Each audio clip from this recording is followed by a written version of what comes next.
Hey, what's up, everybody? Welcome back to Call the Damn Leads, the show by sales professionals for sales professionals.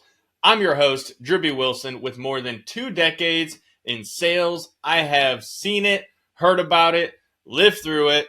Now I'm bringing the stories I don't have to you, my favorite people on the internet and in the world, the sales community, because let's be honest, sales is the greatest job of all time. It literally gives you an opportunity, no matter where you're from, what background, what personality, you can make a massive amount of fun and living in the sales industry. Today's guest, someone I'm very excited to have on. He is an amazing author. He is someone that I have done some research and seen. He's doing some pretty dang cool things, so I know he's going to bring some value to the show. He's the author of Let's Go Win. He's my new friend, Mr. J.M. Ryerson. What's up, brother? Derby, what's happening, man? Thank you for having me. I'm blessed to be here, humbled, and yes, sales is life. I freaking love sales. I can't wait to dive into it, man. I love it. Well, let's make this easy and get them excited. I want to know from you, man. I want to hear your wildest sales story. What do you got for me? You know, I don't know if it's the wildest one because I've seen people cooking bricks on a stove before. I mean, I've seen some crazy stuff. I walked through hallways where there was literally tiaras all the way from the floor to the ceiling. So I've been in some crazy, weird spots. I think the most profound story for me, I was sitting at a kitchen table. I did life insurance when that was how I got really introduced to sales. And I remember I was in Modesto, California, sitting at a table with a single mom, 3 kids. Now, she literally, we were looking at, it was about $3 a day. So it was just under $100 per month for her to make sure that she was covered, take care of the kids if anything were to happen to her. And she looks at me and she says, I can't afford it.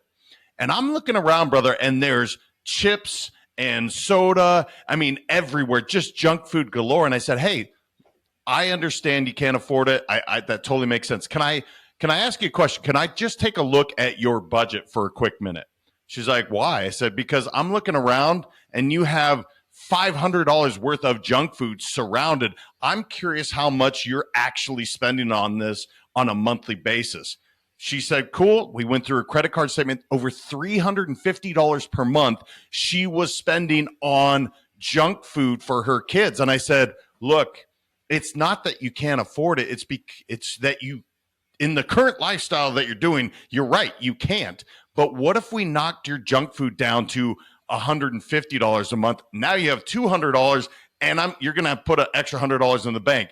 That moment, she's like, absolutely. Now, honestly, she had given me like 3 no's, so most people would have just walked away. But I'm looking at these 3 kids, brother. I'm like, no freaking way are you going to give me the excuse that you can't afford it when you're feeding them all this stuff that's not good for them anyway. So she walks away and she's like, oh, no, I had no idea we were spending that much money. She got her budget down to under $100 a month. Now we have the life insurance in policy, and now she's actually putting stuff into her account. It was one of those moments where I said, I don't care how many no's. If I see the need, we are going to work through to find a solution. And fortunately, I haven't had a death policy on her, but I have on other people that were telling me no as well. So, brother, the one thing I will say is when you see a need for these people, don't take that first no as a hit. Just be like, hey, let's work through this. Are you sure? Let's go through even your budget. And it totally made sense for her. So again, not the craziest one, but to me, the most impactful one. You know, sometimes impactful is important because it leaves that long-term effect, right? I know that situation. I can think of times and I came from the insurance world as well, so I understand having that. The life insurance conversation, it can be very taboo. It can be very difficult for some people because they don't want to give a hard truth. And I love the way that you reframe that for the lady, because it's, well, ma'am, it's not that you don't have the money. It's you don't have it right now. However, if we can find it, here's where I can see a quick estimate of where you might have it. And then also, you know, just I'm sure not only the effect of having that insurance, but think about the health effects and how much money you're really saving her and her family long term. We could spiral off on that and use that in a number of conversations. But I want the listener to take that away. It's like, hey, just because she said no from a financial standpoint, it didn't mean that she didn't have the capability. So don't judge your customer and just say, oh, well, they're broke or they can't afford it. It's that maybe they just don't have that frame of mind or the perspective to be able to see where it's a possibility for themselves. And that's one thing that for me personally, I had to learn along the way. Maybe you also the same, is like you can't sell out of your own pocket. You can't judge a book by its cover because everyone's in a different situation. And if you can just learn how to understand the situation they're in, ask a few more questions, be, cognizant of what's going on in your surroundings, especially the in-home sales. That's a big opportunity to kind of what's in the area. What are we seeing? What can we work with? So I loved what you said there about that. And also I really appreciate the, don't let that first no or second no be the thing that pushes you away. Because a lot of time there is that surface level, well, I don't think I'm interested, or no, I can't really afford it. When you said if there's a need, it is now my duty to do everything in my power to show up and to provide that solution, that service, that product, whatever it is. Is that something that you learned in the insurance industry, or did you learn some of that, kind of in your earlier sales days? Yeah, I think I did learn it earlier. I actually learned my sales skills at Spencer Goods in college. So I learned some interesting ways to do upgrades for people. Every time that they would buy something, I was always asking them, do you need batteries? Now, that wasn't a great example of the need, but I will say one of the biggest tips I ever figured out, and this is how I treated this woman. I treated her like she was my mom.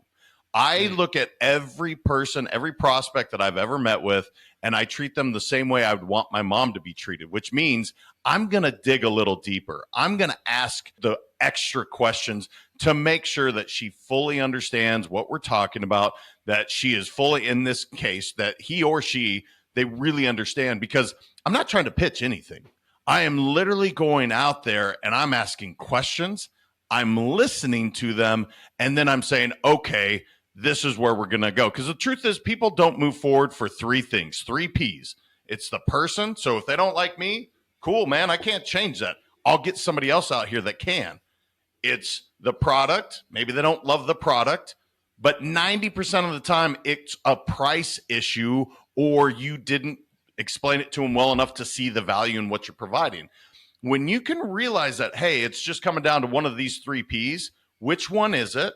Now we can actually isolate the objection that you might be getting. Now we can actually come up with a proper dialogue that we're going to do so we can actually serve them. So yeah, man, I built 3 IMOs in the insurance world and built sales teams for years. I don't get to talk about sales as much as I used to, so I just get jazzed, man. I could do this forever. I absolutely love it. Well, and that's the thing, and I'm grateful to hear that, especially from someone, as experienced as you are in the industries that you're in, especially from sales perspective for this show, because there's so much to the consistency, and a lot of times we hear, well, what's the best sales script? Well, I can't give you a sales script. And even if I'm in your industry, like the script I use is not necessarily going to work for you. I can give you some basics, and that's, a great starting point, but I would imagine you had to experience along the way that it didn't matter if you used someone else's script, you still had to find a way to make it your own, because it's how you ask those questions and how you show up with absolute empathy and a willingness to, as you said, treat that individual like a real human, and a human that you care about immensely at an even deeper level. Like, that's next level sales, because that's a mindset shift. Because you could be in a bad mood, but you know what? If you show up and hey, I'm going to treat this person like my mom. Some people are in bad moods and don't treat their moms well. Don't do that out there, y'all. Let's be honest here. If you're going to treat them good, right? Treat your mom well. That's why I got a mom tattoo on my neck at 17. So I know the game. I treat my people just the same way, because empathy is important. And then having the confidence to say, hey, I know we can help you solve this problem. Are you willing to play all in with me so that we can solve this problem? Because if so, I will play all in with you and we will make it happen. So I love both sides of that story, because there's so much to unpack there. And I'm going to get into you a little bit. So JM, tell me a little bit, I always like to ask, when it comes to sales, what do you think is your personal secret weapon or superpower when you get into a sales transaction or conversation? So assume the sale is why I'm good at what I do, man. At the end of the day, It's not how we were taught to talk. We were taught to ask a question and then wait for the answer, right? When you assume the sale, when you have built enough value, you've asked the questions. When you go to assume the sale, you say, here's what we're going to do today. I don't say, would you like to do this? Does that make sense? Those are freaking terrible, terrible things when you're about to close. Hey, Drewby, here's what we're going to do today. I'm on your side of the table now. We're rowing the boat in the same direction, and I'm letting you know this is, so I'm leading them to whatever solution that they have. Because often I see people do two catastrophic errors. The first one is they do horrible rapport in the beginning. So they'll be like, hey, Drewby, how's your day? Well, nobody gives a care, man. Like, that's such a generic, horrible question. If I was sitting with you, I would look and I'd say, interesting. He's got a Richie Rich poster on his wall. He's got Call the Damn Leads on his hat. He's got a mom tattoo. I'm going to pick one of those and say, hey, can I ask you, why did you call your show Call the Damn Leads podcast? That's going to lead him into something where he's actually passionate about it. Now we can relate on something, and it's not that generic, yeah, so you went to school, I went to school too. Like, nobody cares, man. Find something to really relate to him on. Once you've done that, you treat them like your mom, and then you assume the sale. I will tell you the other thing. Gosh, man, I get too excited on it. The referrals, as much as I love leads, and I do, my entire career was built on referrals, and it's the easiest thing in the world. So if I were to break it down, those would be really the three things: is treat them like your mom, have some genuine rapport, assume the sale, and get referrals. Hey, referrals is something that it's one of my favorite things. When I go to consult with a business, I ask them, I'm like, all right, how much of your business every month comes from referrals? And most of them go, well, I don't know for sure. And I go, all right, let's start there. Because those people already like you and they trust you. So let's call them and ask them who they know that can also like you and trust you. And maybe we'll get some, and crazy enough, a lot of times you call to ask for referrals and you find out that the people need repeat business of some sort. It's like, oh, you know what? I was just thinking about grabbing another policy for my, son-in-law, or they just had a baby and they need to get something, and gosh, they're not going to do it. So I'm going to set it up for them until they can afford. Like, you never know if you're not calling your current clients. And it's so crazy to me that people will work so hard to get a client and then never call them again, or like never follow up and to just check in and say, hey, how are you doing? How's life? Is there anything else I can help you with? It's the wildest thing. So I love that you brought that up, because there's so much opportunity just in that. Marketing is great, but if you're not using what you got already, you're wasting your time and opportunity. So I really appreciate you sharing that. And I'd love to know, because you've scaled some sales teams and you've built, a couple of IMOs, as you said. And I know you've written a book called Let's Go Win. So you come to me as kind of a leader. And I know on this show, there are some folks that are listening that, have started a small team or are kind of responsible for maybe 5 or 10 guys. Touch a little bit about how you really keep them motivated to show up and to go win, because sales can be kind of a rejection thing, right? You deal with a lot of no's all day long, as you said. So what do you like to do as a leader, and how do you really like to get your team fired up to go out there and win? Yeah, well, one thing, I've said this many times. I've run, I don't know how many different contests, thousands and thousands. There's one go-to that never fails. It's running a contest for a TV. For whatever reason, people love freaking TVs. I've spent so much money on Rolex watches and even leasing cars for people. I mean, the extravagant ones. And you know what? They are not nearly as effective as that 55-inch TV, because here's why. People love recognition. That is the number one reason that 71% of employees are currently disengaged in the workforce, according to Gallup. Well, why? Because they don't feel appreciated. So as a leader, the most important thing you can do, I call it EPR. You encourage, you praise, and you recognize. Sales guys and gals thrive off this. And by the way, every leader listening, it costs you $0 to say, Drewby, I see you, brother. I appreciate you. You're doing a fantastic job. I cannot tell you how great a job you're doing. Even if Drewby just went 0 for 14 that week, you know what I'm going to say? Your activity was super high, man. I'm proud of you. You went out there and you put in the work. Now, we're going to work on some skills, right? We're going to get permission to work on what's really happening, probably do a ride along or a shadow of some sort. But I'm going to say, you know what, brother? You're putting in the effort. And there's two things that you're completely responsible for in your life, and that's your attitude and your activity. And if his attitude is high, his activity is high, I'm going to say, man, I am proud of you. I appreciate you. We're going to get you there. Because if they're not putting in the effort, now if Drewby went 0 for 3, there's not a whole lot I can say other than call the damn leads, pick up the phone and get it going, right? So it's just finding those opportunities to recognize the effort and recognize the attitude. Because if those two things go together, man, you're going to have some superstars on your team. Long-winded way of saying, make sure you recognize them. No, I love that. And I think that's something that it can be easy to overlook, right? Because as sales professionals, a lot of times what happens is the Peters principle. And for those of you that don't know what that is, it's basically someone who's really great at sales gets promoted to a leadership position, but they're not necessarily cut out to be a leader. And that's okay. And you may be listening to this and be in that position where you're like, man, I was a badass sales guy, but now I'm responsible for all these knuckleheads, and like my sales are tanking because I'm busy on them, and like they're not doing great because I don't know how to talk to them. That does happen. Like I personally have been in that situation. And what I love about what you said is just kind of stepping back and looking at the KPIs, the metrics, the activity, and the attitude. Because that's really what's going to be the difference maker. Is if the activity is there, skill sets, those can be improved. Attitude, if the attitude's no good, I mean, you're really not going to be able to improve a whole lot of anything. So that's a big, testament for sure. But I really appreciate what you said about like encourage, praise. What was the last one? And recognize. Reward, recognize. That's what I'm writing that down because I like that. So that's good. It's EPR, praise, man. It's free. It's free to every business owner out there. Just use it. My gosh, the dividends are, you can't calculate how much you get from that, but I can tell you how much you lose when you don't recognize. And it's awful employee turnover. It's extremely it's so expensive for most companies. It sure is. So we could spiral all day on this, and I want to be conscious of your time because I'm very respectful, especially someone who has worked as hard as you have to get where you are. So tell me a little bit about, kind of, you got into sales early. You've done a lot of sales over the years. What has that allowed you to create in your own life, coming from the background that you did?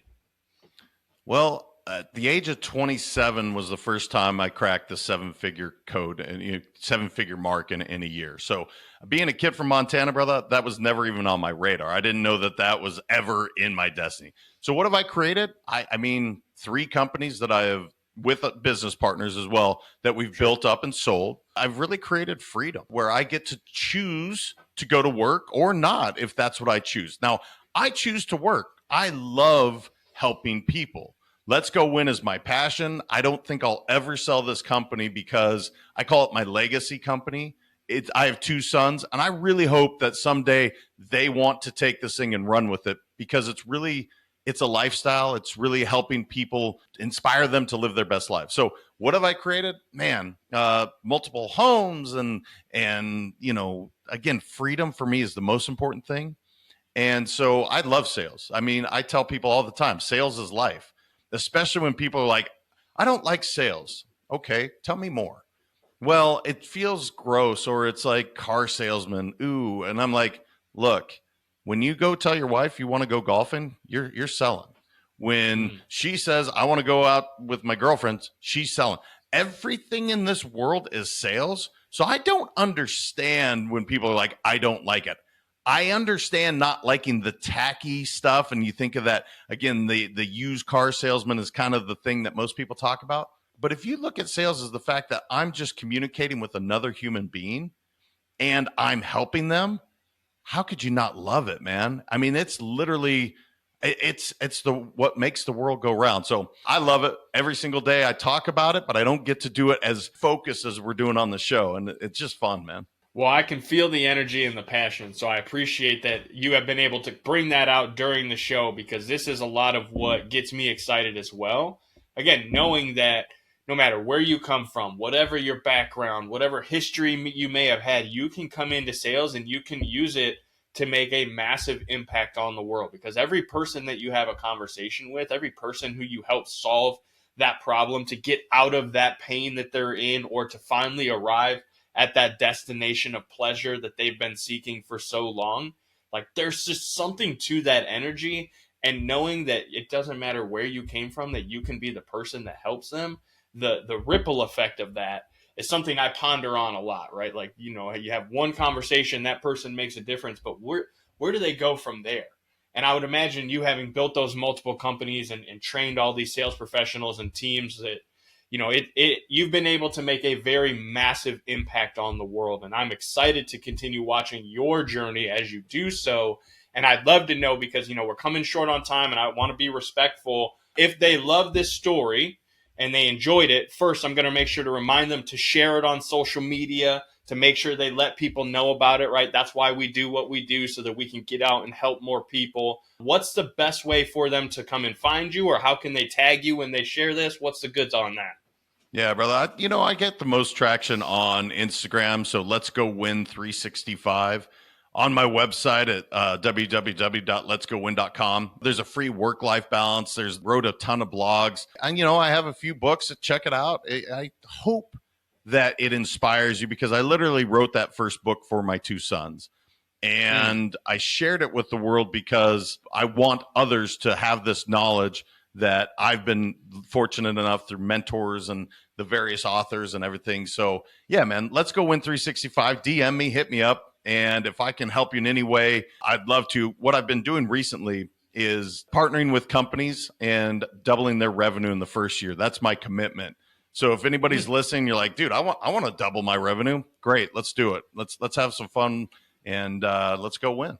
Hey, well, you heard the man. If you got some value out of the show, share it on social media, tag it on Instagram at Let's Go Win 365 and at Call the Damn Leads. Let people know this has been a really great episode. Now, Jam, I've got one more question before you get out of here, and I think you're going to do great with this one from experience. So I always like to ask, because sales is such a great industry, there's always someone new walking in the door. There's always someone new taking this opportunity and this step to better their life. That person, let's pray that they showed up, and this podcast episode is one that they find early on in their journey. If you can give them one piece of advice on how to be massively successful in this business, what would you give them? Take the masks off, man. At some point, we all started to want to fit in, and we start putting masks on. And I say this all the time. Masks are meant for parties. They're not meant for real life. That authentic you, when you're able to show up as you authentically, people will buy into that all day long. Your sales will absolutely skyrocket. And you mentioned it earlier, like, give me the perfect, script and the objection handler and all that. No, just be you. If you don't know the answer to a question, say, you know what? I don't know. That's a great question. I will find out for you. Don't try and say, yeah, I know, and pretend like you do. You don't. Being vulnerable and being authentic is the greatest gift that I received, and it allowed my second and third company to grow at about 30% per year, and it was far less time and effort for me than the first company and a half, where I was grinding, showing up with a suit and tie, stuffy. It wasn't me, man. I'm a t-shirt and jeans guy. When you show up as your authentic self, your sales will skyrocket.